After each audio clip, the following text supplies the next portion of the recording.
주님께서 여러분과 함께 루카가 전한 거룩한 복음입니다.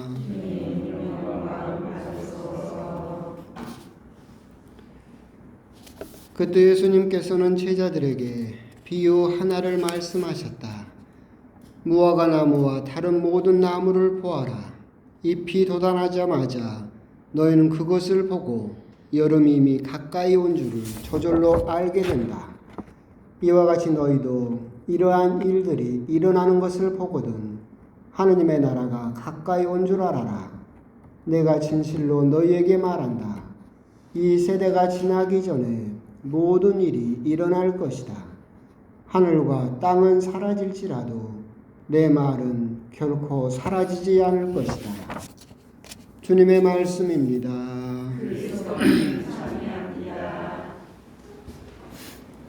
참 예수님. 성당 분위기가 조금 바뀌었죠. 우리 한국 순교 성인들 걸개 그림은 떼어서 잘 보관했다가 내년 순교자 성을 오기 전에 즈음에서 다시 교체를 하고, 지금 그 그림은 지극회대 신부님의 독일 신부님이신데 그분의 그림으로 주로 신약 성경 내용으로 이렇게 쭉 그렸습니다. 다시 걸개를 했어요. 그분은 이제 평생 동안 성경과 그리고 교회와 관련된 그림만을 쭉 그리셨고, 독특한 화풍이나 그림으로 굉장히 유명한 분이십니다. 그 중에서 신약 성경만 이렇게 추렸고, 제가 일부러 여러분들이 물어봐도 대답을 안 해주려고 하는 이유는 잘 보시면 이 그림이 신약 성경의 어떤 부분을 그렸을까, 그런 부분을 여러분들이 잘 생각해 보시는 것도 여러분들에게 참 도움이 되겠다라는 생각이 듭니다. 여기서 네 번째가 저게 이제 제 서품 상본에 제가 맨 앞장에 서품 상본 표지로 했던 그림이 저겁니다. 어떤 그림일지 한번 생각을 해보시고, 이제 저 제2방 앞에 쬐끄맣게 그린 건 아까 누가 물어봐서 설명 안 해주려고 했는데 누가 맞춰버렸어요. 어떤 사람이 십자가에서 거꾸로 매달려 있죠. 머리 밑에는 열쇠가 있죠. 누구겠어요? 베드로입니다. 위에 이름도 적어줬어요. 친절하게 베드로스라고. 그 밑에 비카리우스라고 되어 있는데, 비카리우스는 대리자라는 뜻인데, 지금도 교황님 그 관에 새겨져 있는 말이 비카리우스 필리데이, 하느님의 아들의 대리자. 그게 교황을 지칭하는 명칭이었어요. 그래서 베드로스, 비카리우스. 그래서 교황으로서의 베드로를 나타내고 있다. 저건 하나는 가르쳐 드리고, 이걸 이렇게 교체하게 된 이유는 원래 할 생각이 없었는데, 얼마 전에 이제 책을 한 권을 이렇게 봤는데, 이 지극회대 신부님 10년 전에 돌아가셨는데 그분 그림을 이렇게 모아가지고 책을 이렇게 두껍게 냈더라고요. 그 그림과 설명 이렇게 해서 좋은 책이다 하고 봤더니 개신교에서 낸 책이에요. 신부님이셨고 신부님으로 사셨는데 개신교에서 그 책을 냈어요. 왜 우리 가톨릭은 그런 책을 안 낼까요? 안 팔리니까. 여러분들이 안 사잖아. 그래서 심지어는 우리 가톨릭에서 현대 영성가 중에서 굉장히 유명한 나우엔 신부님도 개신교에서만 번역을 하죠. 그래가지고 나우엔 신부님을 그쪽에서 뭐라고 번역하냐면 나우엔 목사님이라고 번역을 합니다. 그러니까 우리 가톨릭 신자들은 우리가 엄청난 보화를 가지고 있음에도 불구하고 관심도 없고, 이렇게 지극회대 신부님 그림을 책으로 낸다 하더라도 여러분들은 살 생각도 없죠. 그러다 보니까 가톨릭은 그런 출판을 하지 않고, 그래서 개신교회 쪽에서만 계속 우리 가톨릭의 그런 좋은 것들을 가져다가 마치 자기 것인 것처럼 그렇게 출판을 하고 있고, 그게 좀 약이 올라가지고 여러분들한테 한번 보여주려고, 이런 분들이 이 신부님이 그림을 평생 그리셨고 10년 전에 돌아가셨고 너무나 좋은 그림들을 많이 그리셨는데 왜 우리 가톨릭 신자들은 그렇게 관심 없이 그걸 건너가고 있는가. 그래서 걸개 그림을 그려봤습니다. 그래서 성당 오셔서 한 번씩 찬찬히 저 그림을 보시면서 이게 어떤 그림일까라고 의미를 단번에 알 수 있는 것도 있고, 어떤 것은 깊이 묵상해야만, 들여다 봐야만 알 수 있는 그림들도 참 많습니다. 그래서 그런 그림을 통해서 신약 성경의 내용도 다시 한번 되새김해 보시면 그것도 참 좋겠다 싶어서 신약 성경을 위주로 해서 16개의 걸개 그림을 그렸으니까 평상시에도 한 번씩들 꼭 그렇게 둘러보시고, 그래서 우리 가톨릭에서 계속해서 수천 년 동안 가지고 있던 수많은 그런 밭에 묻혀있는 보물들, 보화들, 그것들에 대해서 여러분들이 조금 더 관심을 조금 가져주셨으면 좋겠다. 그런 마음에서 이렇게 걸개 그림을 그렇게 제작을 해서 걸게 되었다라고 생각을 해 주셨으면 좋겠습니다. 이제 교회 달력으로 나해 이제 마지막 미사이고, 오늘 복음은 굉장히 짧죠. 결국은 종말에 대한 말씀을 하고 계십니다. 이 부분에서 우리들은 이제 쭉 간단한 복음은 짧지만 읽어보면, 잎이 돋아나자마자 너희는 그것을 보고 여름이 이미 가까이 온 줄을 저절로 알게 된다. 하느님의 나라도 그렇게 온다.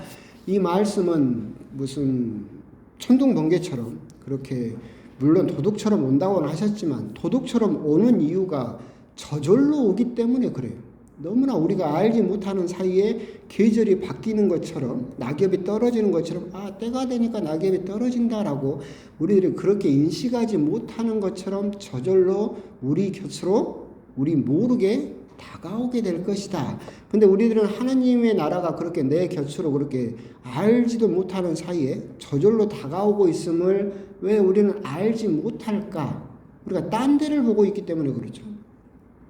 딴 데를 보고 있기 때문에 하느님의 나라가 계절이 바뀌는 것처럼 내 옆으로 천천히 저절로 너무나 자연스럽게 다가오고 있음에도 불구하고 나중에서야 깜짝 놀라게 되죠.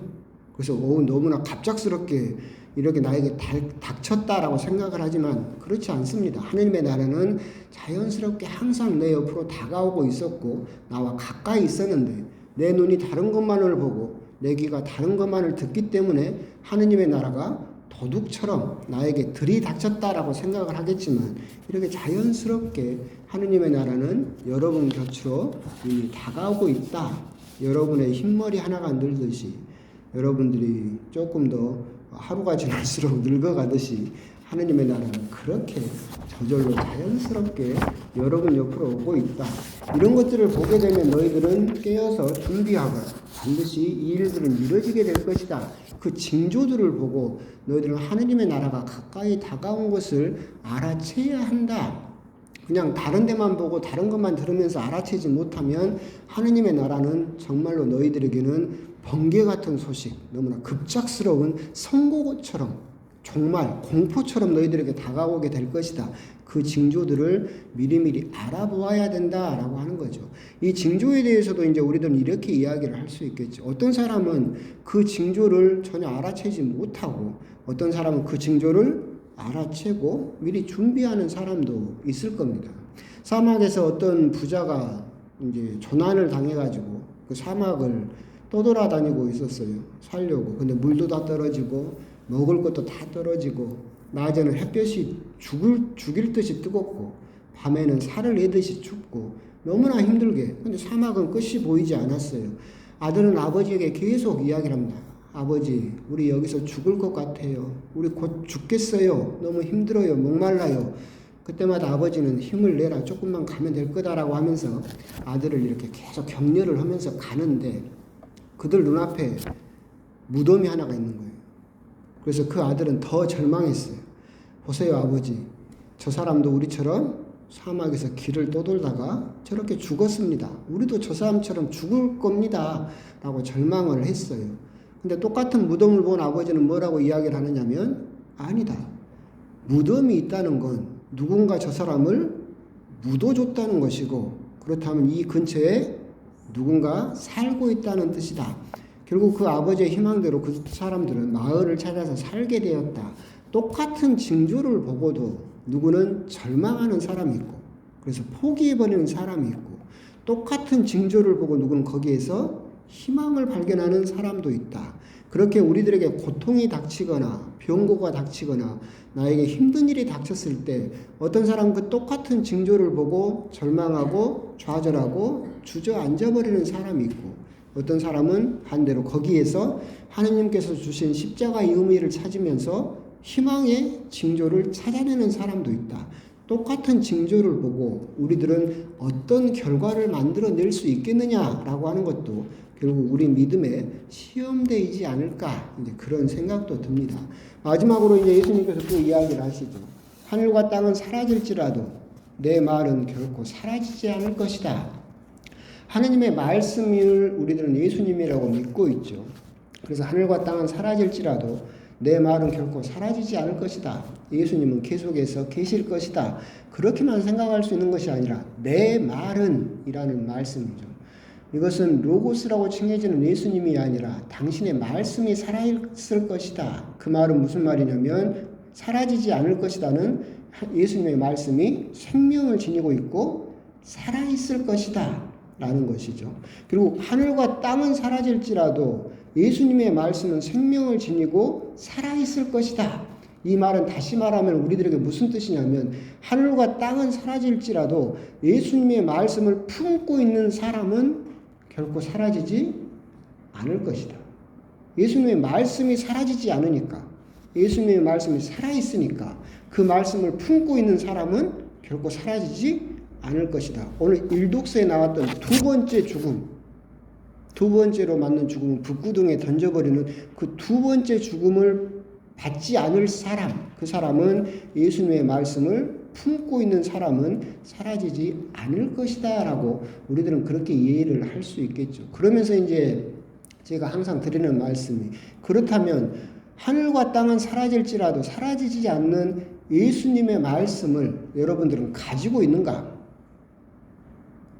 여기서 콱 누구한테 물어봐야 되는데 옆구리를 콱 찔렀을 때 나오는 예수님 말씀 있어요?